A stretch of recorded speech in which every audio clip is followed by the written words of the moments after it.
Starting off with the abilities. Methuss's primary fire is armed beam guns, a rapid-fire pair of mid-range guns with no accuracy loss. This 18-round weapon shoots projectile shots that deal 99 damage, which fall to 49 at range, and can score a headshot for double damage. Methuss's secondary fire is repair cable, linked to an ally with a medium-range cable, repairing them over time and reviving them if they are disabled. This ability heals at 150 HP per second, and can be used while attacking and using abilities. Make sure to stay within line of sight of your heal target, as this ability breaks off without it. Methuss's F ability is Twin Shot. Fire powerful long-range beams from both guns to damage all units in a small area. This 7-second cooldown deals up to 400 damage and is a rapid projectile that cannot headshot. Methuss's E ability is Transform. Transform into a mobile armor to fly for a short time. Limits attacks to primary fire, but does not break repair cable. This 9-second cooldown allows you to fly for 3 seconds in any direction. Methuss's C ability is Gun Turret. Place an automated turret that attacks nearby enemies. This 9-second cooldown has 150 hit points and deals 130 damage per second. Methuss's G maneuver is Energy Cable. Grant an ally a temporary boost of extra power, causing them to deal 50% more damage and take 50% less damage. This ability lasts for 12 seconds and will automatically target repair cabled allies. Now, let's cover Methuss's strengths and weaknesses. Methuss is an extremely valuable healing mobile suit. It provides high, consistent healing that is extremely valuable in a nuanced game like Gundam Evolution. It can pick important healing targets and top them up so they don't have to leave the fight and waste time finding healing.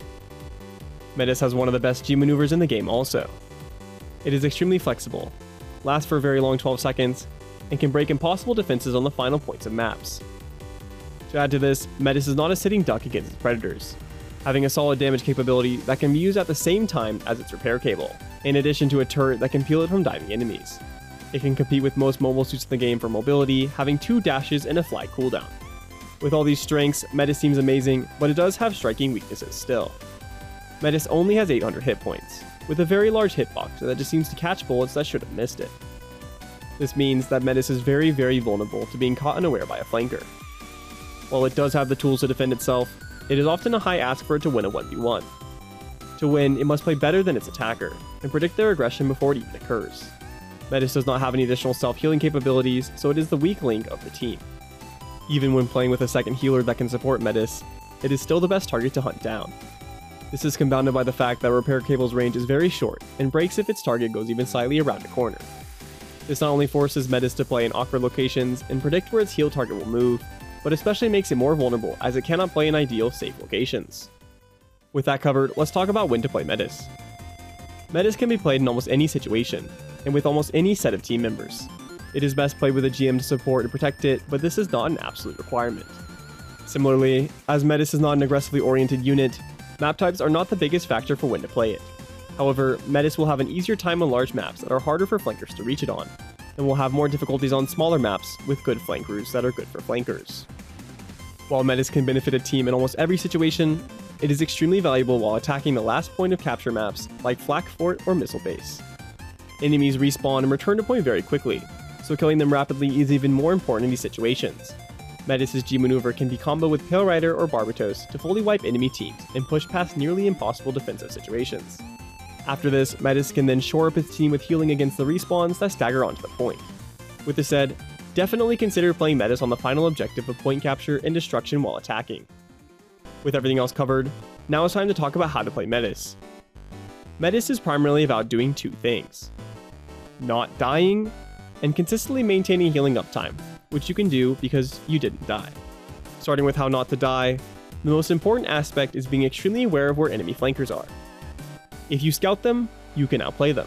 If you don't scout them, then your chances drop drastically.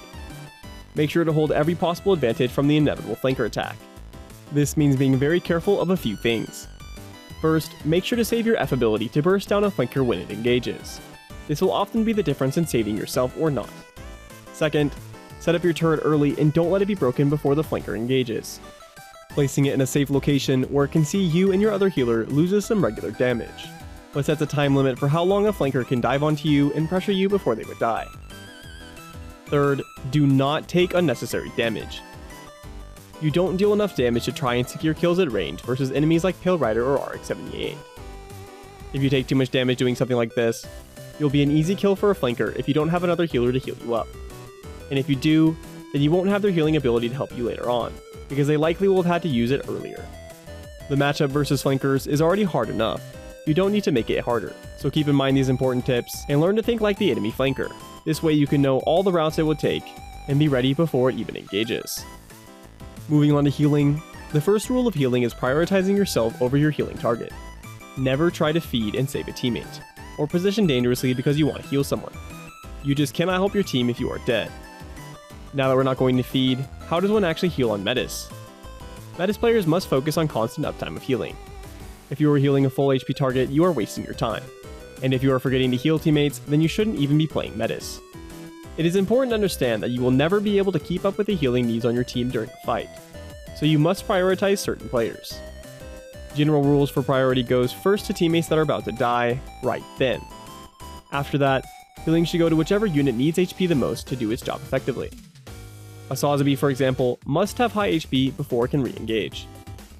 A GM pushing aggressively benefits from high hit points, but plays from mid-range, so it does not really need it. A GM Sniper 2 can play perfectly fine with low hit points, as it can one-shot enemies from behind your backline. To make this simpler, here are two healing priority lists you'll need while playing. The normal list, and the list while enemies are diving your team. The normal priority list goes first, teammates down in a safe location. Second, your main tank unit, which is a unit like Sazabi. Third, a damage dealer playing aggressively or dueling an enemy damage dealer. Fourth, flankers and your other damage dealers.